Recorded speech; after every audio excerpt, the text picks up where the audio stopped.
대치동에서 나오는 이제 그런 사설 모의고사가 그 특징이나 유형을 좀 잘 잡아내고 있었고, 그 경향을 누가 예측해서 모의고사로 많이 연습했느냐 안 했느냐가 결과에 영향을 주는 형태가 과거였던 반면에 올해는 좀 그렇지 않았다. 어려운 문제는 있었지만 뭐 그런 의견이 있으시더라고요. 저도 그게 맞다는 생각이 들었고, 그래서 이제 킬러는 난이도 문제랑 반드시 그게 같은 이야기는 아니다.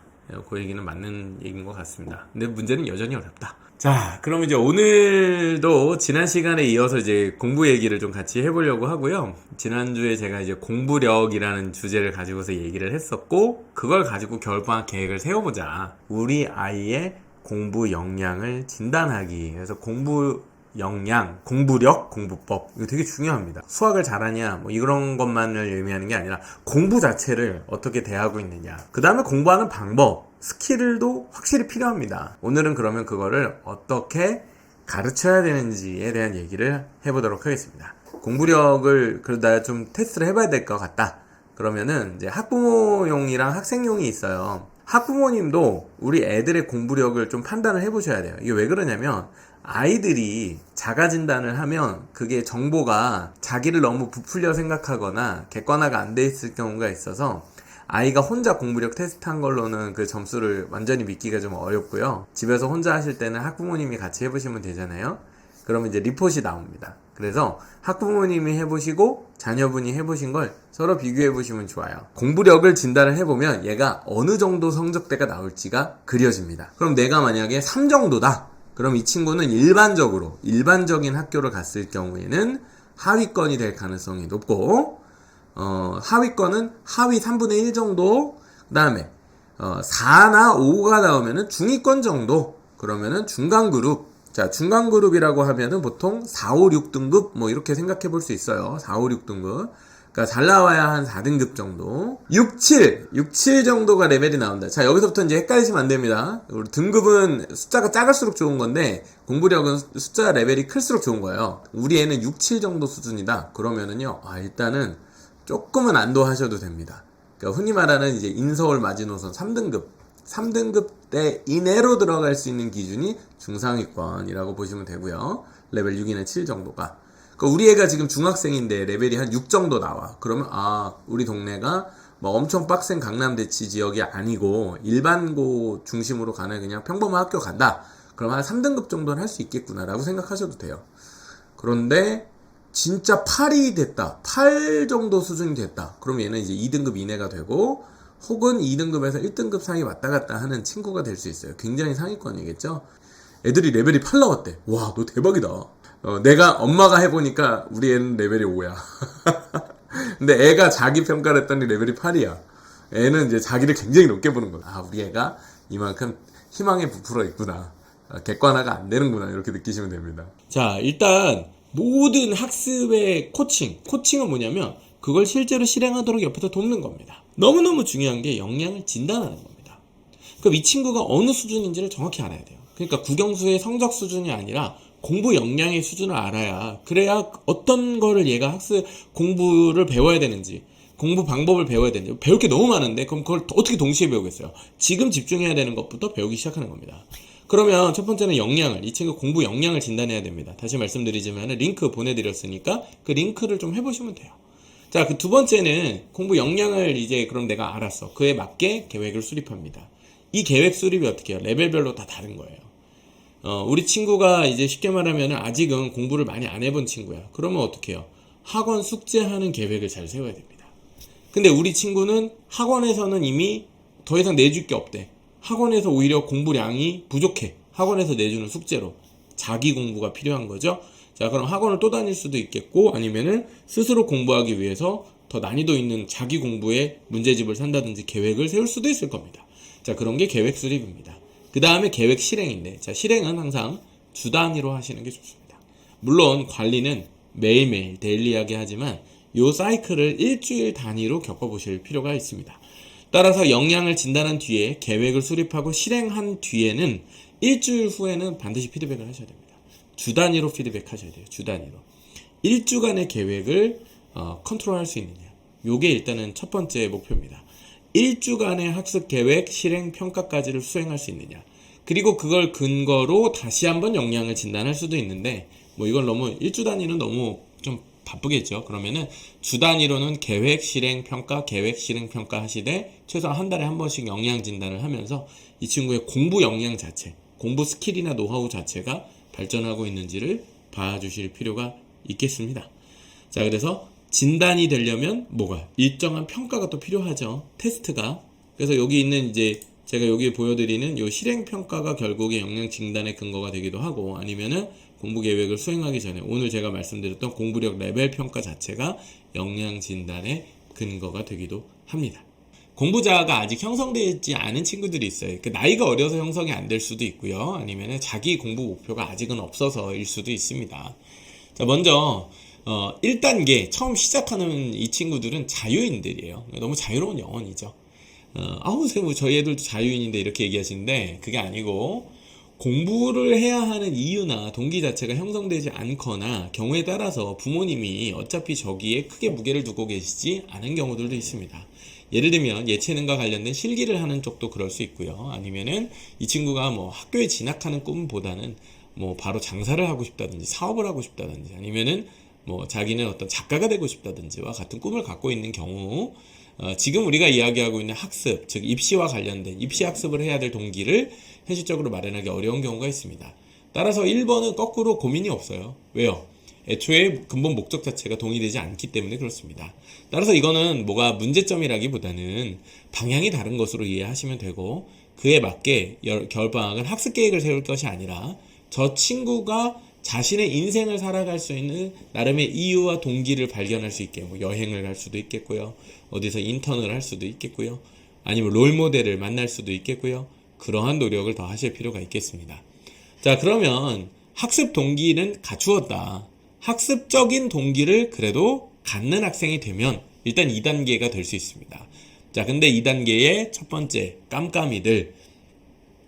자, 학원의 평균적인 수준의 숙제를 혼자 해내기 어려운 학생입니다. 엄마, 이 내용 읽었는데 무슨 내용인지 이해가 안 돼. 엄마, 계산이 안 돼. 계산 계속 틀려. 어떻게 문제 풀어야 될지 모르겠어. 엄마, 이거 영문법을 몰라가지고 이거 문장 독해가 안 되는데 문법 문제 못 풀겠어. 자, 이런 친구들이죠.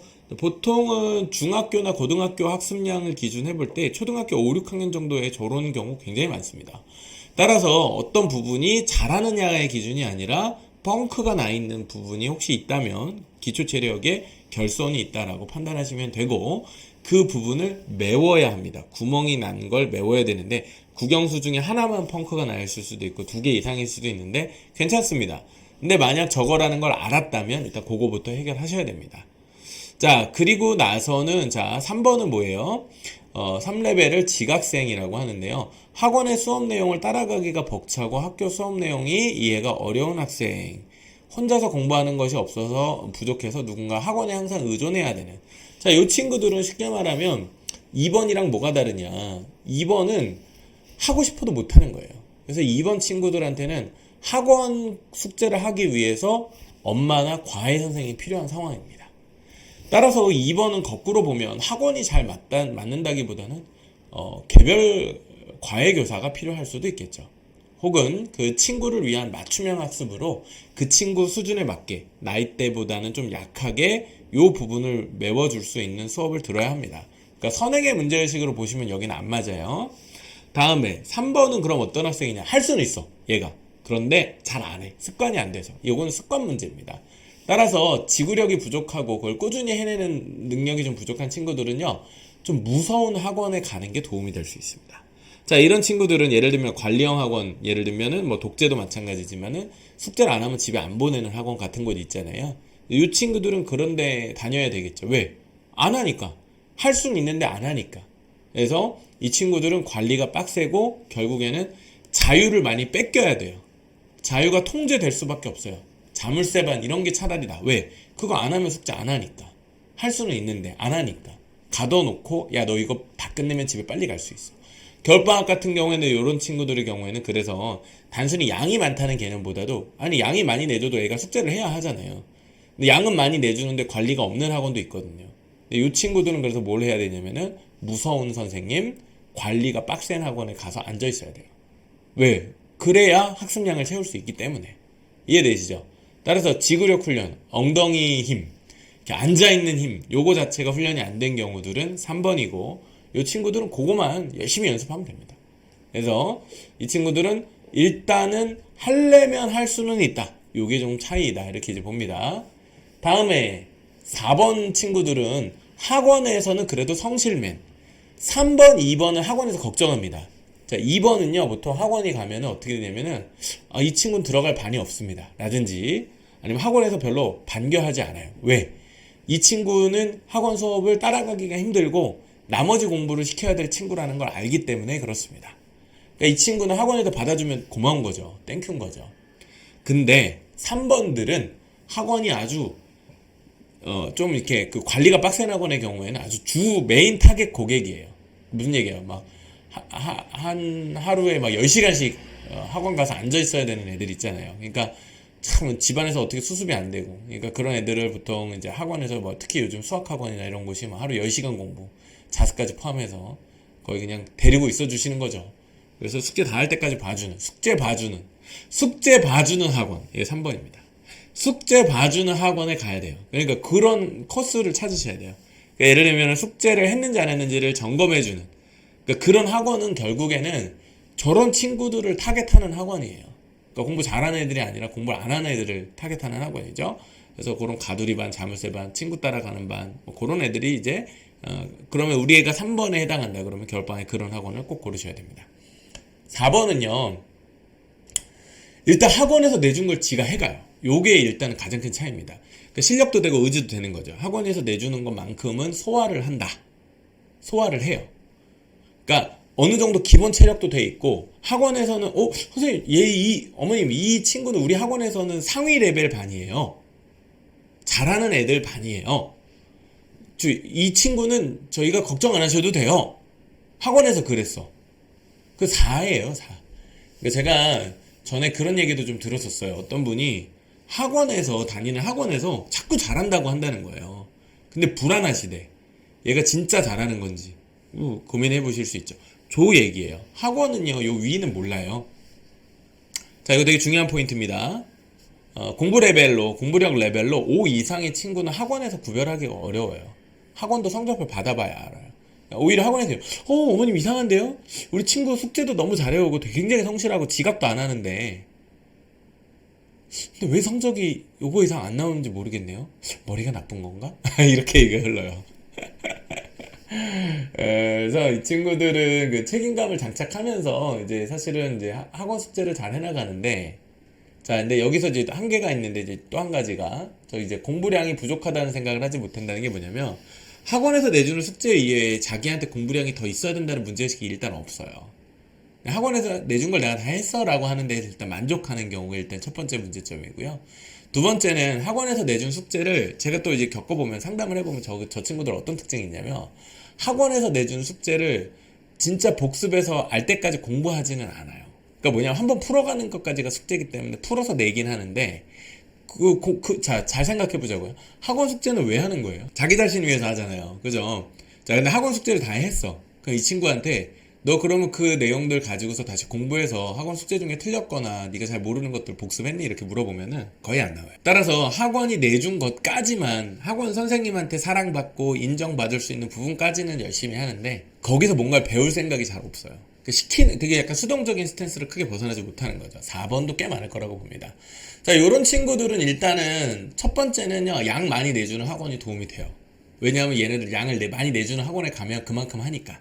근데 만약에 우리 애가 3번 수준인데 관리는 안 해주는 학원인데 숙제 양이 많아. 그러면 얘는 그 학원 끊게 됩니다. 왜요? 숙제는 못하는데 숙제가 많잖아요? 그럼 공부에 도움되는 게 아니라 좌절만 계속 하게 되거든요. 그럼 그때 선택지는 관리는 없이 공부량이 적은 학원. 왜? 어디든 다니긴 해야 되니까. 그렇게 가시든지, 아니면은 아예 소수로 관리를 엄청 꼼꼼하게 해주는 학원. 근데 이것도 비싸거나 그런 학원이 좀 적죠. 3번은 이제 그 정도인데 4번으로 가면은요, 겨울방학 계획 세우실 때 양치기를 하실 수 있어요. 4번 애들의 특징은 양치기입니다. 그래서 양치기가 가능한 애들이 바로 4번이다. 그래서 그럼 양치기, 공부량 엄청 내주는 학원 가면은 얘가 이제 헉헉대면서 따라가면서 실력이 늘 수도 있고, 아니면 그걸 하면서 근데 이거를 좀 너무 양이 많은데 내가 과연 이거 학원에서 내주는 숙제만으로 이걸 따라간다고 해서 내 목표에 갈 수 있나? 아니면 학원에만 너무 의존하기보다는 내 스스로 공부 계획이나 방법을 찾아봐야 되나? 그런 문제의식이 역으로 생길 수도 있거든요. 그래서 4번들은 일단 기본적으로 양치기가 먹히지만, 하지만 양치기가 또 한계는 아니겠죠. 어쨌든 공부량이나 숙제량이 좀 많은 학원을 견뎌낼 수 있는 굉장히 성실한 친구들, 이런 친구들이 학원의 상위 클래스를 만들어준다. 이렇게 좀 이해를 하시면 어떨까 싶습니다. 다시 한번 정리. 2번 친구들은 어떻게 해요? 사실상 학원보다는 개인 교습의 형태. 3번은 학원이긴 한데 관리가 되는 학원. 4번 등급은 양을 좀 정확히 많이 내주는 학원, 좀 어려운 문제도 내주고 수준에 도전할 수 있도록 심화를 많이 시키는 학원일 수도 있어요. 자, 근데 우리 아이들이 만약에 4번을 넘어섰다 이렇게 하면 이제 다음 단계로 넘어가면 되는 거거든요. 다음으로 가볼까요? 자, 여기서부터는 이제 공부 좀 한다는 애들입니다. 공부를 이제 진짜 시작을 한 애들. 그래서 저는 여기를 공부자를 가지고 있는, 하지만 미성숙한 공부자를 가지고 있는. 그래도 앞에 단계랑 다른 건 뭐냐면 일단은 자기 공부에 대한 컨셉은 존재한다는 거죠. 이 정도만 해도 얼마나 기특합니까? 자, 그래서 일단 아래쪽 보면은 공부 비기너, 이제 계획, 플래너 아까 얘기해 주셨는데 그 플래너를 정말 자기 목적에 맞게 세우는 연습을 해야 되는 친구들이에요. 자, 이 친구들의 그럼 핵심 단계는 뭐냐? 목표는 뭐냐? 공부량을 어느 정도 늘려야 되지만 진짜 어느 정도 늘려야 되는지 정확히 모르는 거예요. 제가 이 친구들한테 미션을 드릴게요. 내가 목표 삼고 있는 애를 정해서 그 아이의 공부량 알아오기, 조사하기, 이게 겨울방학의 목표여야 됩니다. 자, 학원을 다니고 있어요. 그러면 우리 학원에 선생님이 내주시는 숙제를 보지 말고 나보다 한 단계 높은 수준에 있는 친구, 혹은 내가 목표하고 있는 정도를 이미 도달해 있는 수준의 친구가 어떻게 공부하는지를 관찰해야 됩니다. 이 친구들은. 그러니까 뭐냐면은 자기 객관화가 필요하다는 얘기거든요. 그래서 내가 그걸, 그리고 질적으로는 아직 이해하기 힘들어요. 이 친구는. 양으로 따져야 돼요. 야, 너 하루에 영어 단어 외우는데 시간 얼만큼씩 투자해? 요걸 물어봐야 돼요. 그리고 얘도 하루에 수학 공부, 그 수학 문제 그럼 몇 문제씩 풀어? 200문제씩 풀어? 이거를 이제 듣고 놀라야 돼요, 스스로. 근데 얘는 나랑 비슷비슷한 애거나 나보다 조금 잘하는 애인데 우리 반에서 진짜 1등 하는 애한테 가서 그걸 물어봐야 돼요. 야, 나 진짜 수학 공부하려고 그러는데 수학 공부 너 얼마나 해? 진도만 맨날 물어보죠? 진도 물어보지 말고 걔는 한참 더 나갔을 수 있으니까 그게 아니고 어느 정도의 양으로 공부하는지를 좀 설명을 들어야 돼요. 공부 비기너들은 특징이 계획표를 자꾸 스스로 세우려고 하지 말고, 물론 쓰는 습관을 갖는 것도 좋은데 그게 글씨 쓰기 연습하는 게 핵심이 아니잖아요. 목표에 도달하기 위한 계획표의 샘플을 봐야 돼요. 샘플을. 그래서 그 샘플을 보려면 공부량으로 평가를 할 필요가 있다. 따라서 공부에 이제 비기너들 같은 경우는 플래닝 쓰는 거를 뭐라고 할 필요는 없지만은 남들 어느 정도 공부하는지부터 일단 파악을 하고 그 뒤에 플래닝을 정교하게 해도 상관없다. 6단계 올라가 보면 이제 그 양을 알았어요.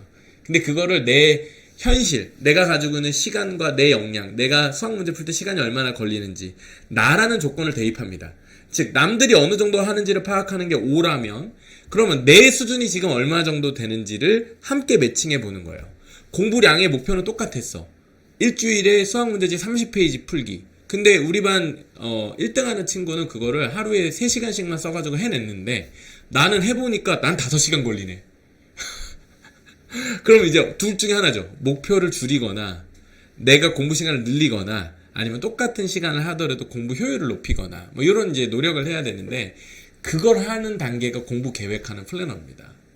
플래너를 쓰고 있는 게 플래닝이 아니고 그 공부량의 객관적 목표에 도달하기 위해서 내 시간과 자원을 어떻게 배분해서 쓸지. 그럼 이런 거예요.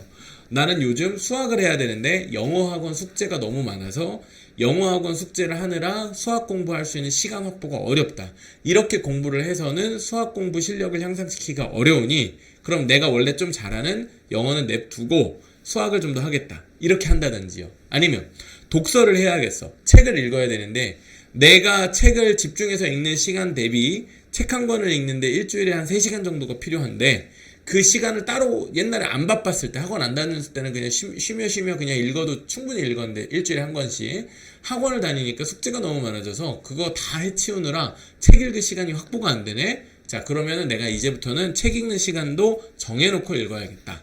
정해진 시간에 책을 읽고 공부하는 시간과 그걸 조율해야겠다. 시간이 부족하네.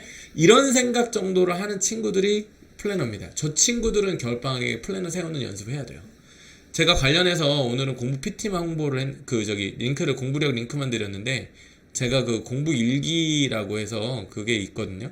공부 플래너를 제가 만든 게 있어요. 근데 그게 특징이 뭐냐면 매일 일기를 쓰게 하는 거예요. 내가 공부를 계획만 하는 게 아니라 그 계획을 가지고 어떻게 하루를 실행했는지를 옆에 일기를 이렇게 쓰면서 자기 정리를 하는 과정이 있는데, 그 친구들은 플래너 쓸 필요가 있습니다. 따라서 6레벨의 경우에는 우리 애가 6레벨 정도 해당한다. 이 친구들은 플래너를 꼭 써보시는 게 좋습니다. 또 예외적으로 이런 경우들이 있습니다. 남학생들이어서 플래너 쓰기를 좀 싫어하는 경우, 플래너는 너무 꼼꼼하고 쓸 게 많다, 귀찮아하는 경우가 있을 수 있어요. 그러면은 이렇게는 하셔야 돼요. 그럼 그 플래너를 안 쓰더라도 네가 최소한 일주일에 공부해야 되는 거, 한 달에 공부해야 되는 목표를 어디 써가지고 크게 테이블에 붙여놔라. 그 목표에 맞게 지금 네가 1주, 2주, 3주, 4주 주 단위 목표를 세부적으로 나눴을 때 그 목표를 잘 수행하고 있는지를 스스로 판단해봐라. 네, 요거를 가르치셔야 됩니다. 그래야 나중에 시간 낭비를 막을 수 있어요. 자, 제가 볼 때 5번하고 6번이 달성이 되는 친구들. 자, 5번은 뭐 하라고 했죠? 겨울방학 동안 친구들 인터뷰하기. 너 얼만큼 공부해? 야, 너 공부 얼만큼 해가지고 그렇게 된 거야? 그 다음에 6번의 경우에는 공부 플래너. 그래서 이 친구들은 진짜 자기 공부에 대한 계획을, 시간의 에너지의 어떤 한계를 가지고서 세팅을 해보는 연습을 해봐야 됩니다.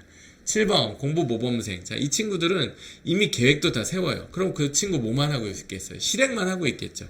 그런데 그 실행과 통제력이 좀 부족해지는 경우가 생깁니다. 열심히는 하지만 문제 개선이 잘 되지 않으며 공부하고 있는 내용 중에 스스로 이해하고 있지 못한 내용들을 찾아내지 못하는 학생입니다. 자, 이 친구들은 조금은 이런 게 있어요. 그러니까 6번에서 계획은 세웠잖아요. 근데 많은 경우들이 계획은 세우고 실행을 잘 못하는데 그 실행을 해낸 애들입니다. 일단 기본적으로 7번의 특징은요, 그 실행을 한 거예요. 그러니까 장점은 뭐예요? 공부를 계획할 뿐 아니라 실행하는 거고, 거의 100%는 아니겠지만 거의 근접할 수 있도록 굉장히 자기를 극복하는 노력을 꾸준히 하는 친구들입니다. 자, 여기서 재밌는 얘기를 하나 해드릴게요. 우리 그 겨울방학 캠프 갈 때 있잖아요. 캠프. 애들 막 하루에 10시간 넘게 막 앉아가지고 공부시키는 캠프요. 그런 공부 캠프를 가정했을 때 1차적으로 누구한테 도움이 되냐면 요런 애들한테 도움이 돼요. 3, 4레벨. 3, 4레벨.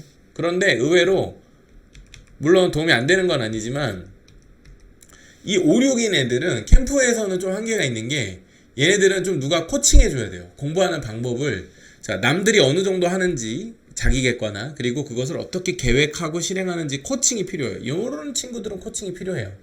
따라서 공부법 가르쳐주는 센터라든지 공부법 자체를 퍼스널 트레이닝 할 필요가 있다. 그런데 7번 정도 되면은요, 7번은 이제 누군가가 공부하는 방법을 가르쳐 줄 필요는 없어요. 뭐예요?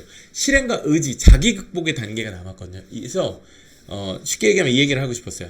3, 4, 2번은 캠프 가면 안 돼요. 이런 애는 캠프 못 따라갑니다. 혼자 공부하는 게 오히려 더 비효율이기 때문에. 3번, 4번은 따라가요. 3번, 4번 캠프 도움 된다. 5번, 6번 크게 도움되지 않는다. 물론 도움이 일부 될 수 있으나 이 친구들한테 더 중요한 건 캠프의 형식은 아니다. 7번, 얘네들 의외로 캠프가 도움이 됩니다.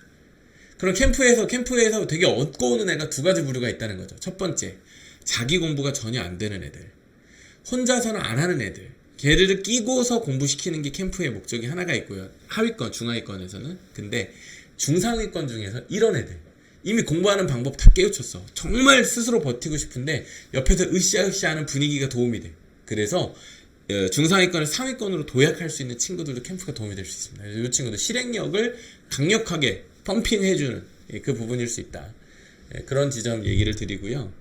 그 다음에 하지만 이 친구들이 또 못 잡는 게 뭐냐면은 열심히 해가지고 실행까지도 했는데도 불구하고 자신의 문제점이 무엇인지 찾아내기는 어렵습니다. 이제부터 진짜 어려운 부분이 됩니다. 이 친구들은 아까 말씀드렸지만은 상위 10%가 아니라 상위 한 4% 정도를 목표하는 학생들입니다.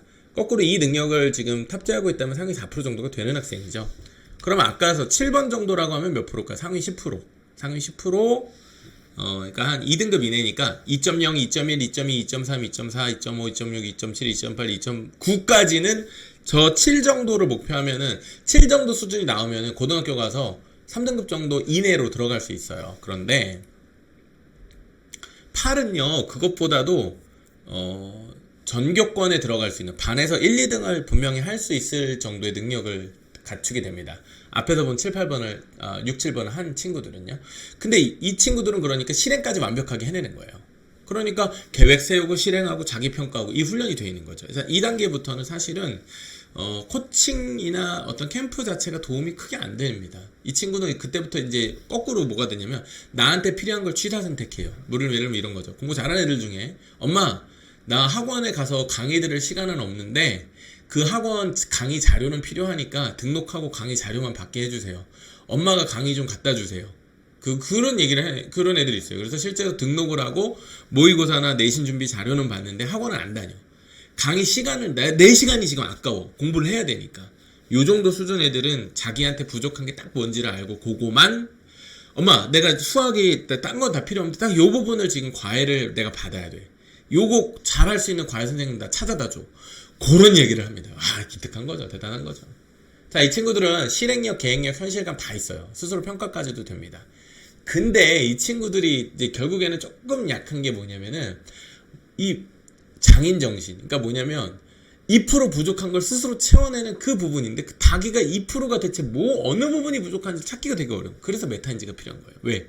이 8레벨 수준들은 사실은 옆에서 도와줄 수 있는 거는 그 친구가 자기 발견을 할 수 있도록 조언이나 방향을, 야 전에 이런 경우도 있었는데 너도 한번 생각해보지 그래 같은 이야기를 할 수는 있지만 결국 스스로 발견하는 수준의 친구들입니다.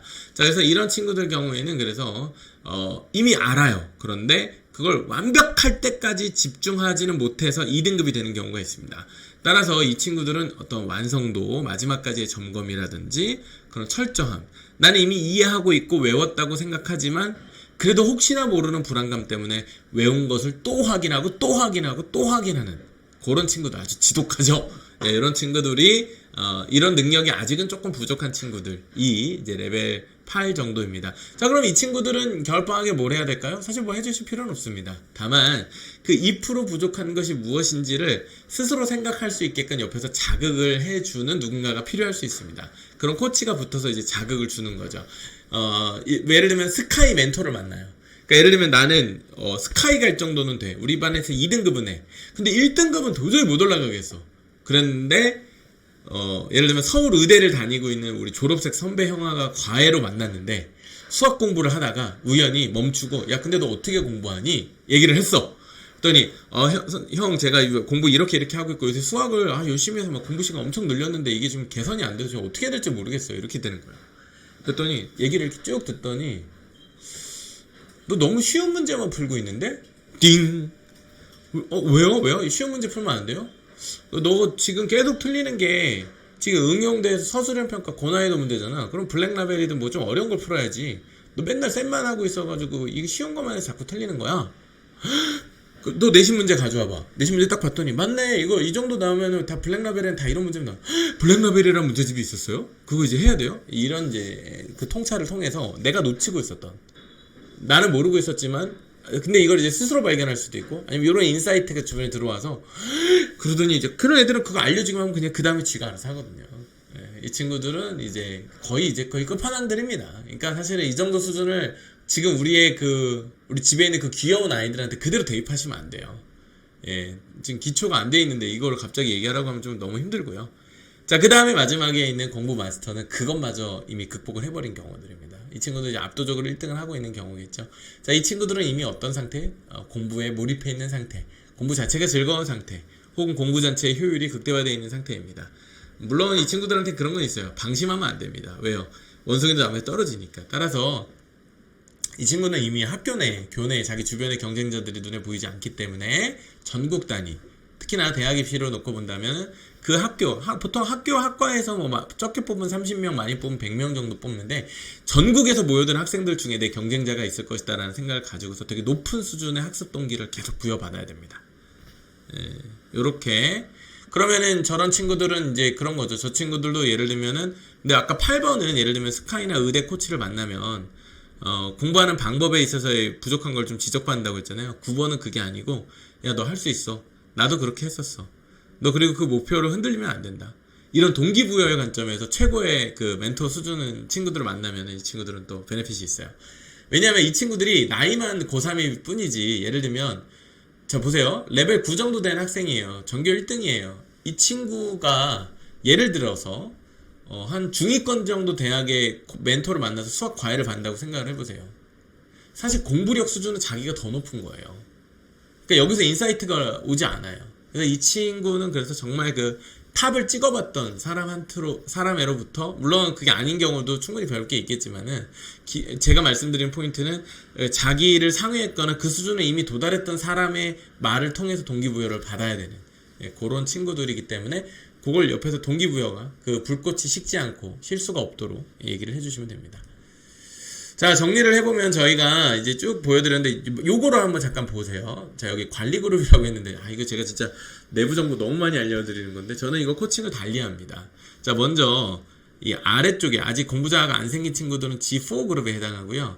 공부자가 조금 생겼지만 미숙한 친구들은 3 그룹, 그것이 생겼고 이미 그걸 성숙해지고 있는 성숙 단계에 간 친구들은 G2, 그 다음에 마지막 단계 G1이라고 해서 이 4개의 그룹으로 나누어서 이 친구들을 코칭합니다. 근데 코칭하는 방식이 서로 다른 거예요.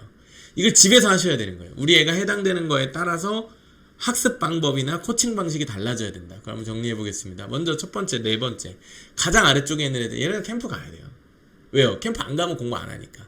캠프 간 만큼만 할 겁니다. 따라서 양적인 기준을 가지고서 캠프를 가는 게 효율이 좀 높아요. 그러니까 윈터 캠프나 가두리반이나 공부를 많이 시키는 관리형이나 양이나 관리가 많은 형태의 겨울방학 프로그램을 짜지 않으면 공부 안 할 겁니다. 다음 G3라고 하는 것은 자기 공부를 좀 이제 시작은 했지만 아직 그걸 충분히 잘 못하는 이 친구들은요, 집체식 교육만으로는 분명히 안 돼요. 아까 얘기했지만 공부법에 대한 아주 강력한 코칭이 필요합니다. 공부하는 스킬이 없는 거예요. 계획을 얼마큼 세워야 되는지, 어느 정도 해야 되는지가 안 나오기 때문에 이 친구들은 과목별 공부의 비중보다 오히려 공부법 자체를 터득하는 게 목적이 돼야 되는. 그러니까 오늘 우리가 이제 공부법이라고 하는 키워드를 얘기한다면 그게 가장 효과적인 학생들은 G3 그룹에 해당하는 레벨 5나 레벨 6 뭐 이 정도 되는 친구들입니다. 4나 5죠. 아니네. 5, 6 맞네요. 5나 6 이 정도 되는 친구들은 코칭이 되게 필요합니다. 학습 코칭이죠. 그 뒤에 레벨 7이랑 8, 레벨 7, 8 정도 되는 친구들은 오히려 과목을 더 늘려야 됩니다. 공부법은 이 친구들의 핵심 니즈가 아니에요. 왜? 이미 자기 극복으로 되니까. 그런데 과목 학습에 뭐가 필요하냐? 정말 어려운 단계를 보여주는 강의가 필요한 겁니다. 난이도 높은 문제를 풀거나 그것을 능숙하게 해내는 사람을 보고 감동을 하고 거기에 도전을 받아야 되는, 자, 이 친구들은 클리닉이 필요합니다. 자, 이 친구들은 공부법이 아니라 내가 공부한 내용에 대해서 누군가가 착착착 지적을 해주는 게 필요해요. 그러니까 이때는 어떻게 보면 좀 더 과외 형태가 더 필요할 수도 있겠죠. 그러니까 되게 이제 대신 성적이 높은 사람 혹은 엄청 잘했던 사람, 나랑 패턴을 좀 맞추거나 날 이해할 수 있는 내 한계와 단점을 아는 사람으로부터 클리닉을 받는 게 좀 필요합니다. 마지막으로는 사실 G1에 있는 학생은 학생들 중에서는 자기가 배울 사람이 잘 없어요. 왜냐면은 공부력 자체로는 자기가 더 높을 가능성이 높기 때문에. 따라서 꾸준한 어떤 동기부여가 필요한데요. 그거 외에는 전문적인 입시 지도를 위해서 비교과를 한다든지와 같이 여러 가지 이유로 컨설팅을 진행하는 경우들이 많이 있겠습니다. 자, 그래서 이상의 공부 레벨에 맞춰서 겨울방학에 대한 어떤 계획을 세워야 될지에 대한 갈피를 좀 잡으셨으면 하고요. 자, 그러면은 뭐 이런 거, 뭐 캠프의 코치의 클리닉의 컨설턴트. 예를 들면 코치는 누가 하냐? 학습관리 지도사. 전문 학습 코치가 하는 게 좋습니다. 근데 클리닉은 누가 하냐? 그냥 대학교 출신의 좋은 대학 나온 과외 선생님이 해도 되는 겁니다. 그 다음에 이제 컨설턴트 이런 거는 이제 입학사정관 전문 인식 컨설턴트들 이런 분들이 이제 하실 수 있는 거죠. 그래서 자, 이런 목표를 견주어 봐서 우리 친구들이 겨울방학에 보낼 때는 이 중에 어떤 수준으로 어떤 선생님과 무엇을 해야 될지를 좀 정하시면 좋겠다. 이게 이제 제가 드릴 이야기의 결론이었습니다.